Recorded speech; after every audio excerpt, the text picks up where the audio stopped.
बातमी नागपुरातून। महायुतीसाठी सर्वात सुरक्षित मानल्या जाणाऱ्या नागपूर मतदारसंघात मोठी बंडखोरी होण्याची दाट शक्यता आहे। ओएसिस फर्टिलिटीच्या तज्ञांनी IVF उपचार पद्धतीद्वारे 1 लाखांहून अधिक जोडप्यांना मातृत्व प्राप्तीचा आनंद दिला आहे।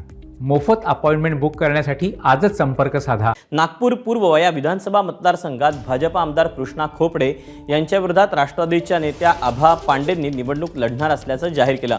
अजित पवार यांनी सुद्धा थांबवलं तरी आता माघार घेण्याचा प्रश्नच उद्भवत नाही असं आभा पांडे यांनी स्पष्ट केलंय।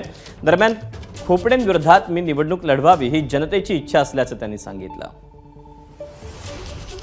बघा, जर असा निर्णय झाला, जर दादा आणू शकले नाही माझी तिकीट, तरी सुद्धा मी लढणार आहे। कारण दादा जेव्हा आता आले होते तर दादांना मी सगळं सांगितलं की माझी तयारी ही मागील 6 महिन्यापासून सुरू आहे।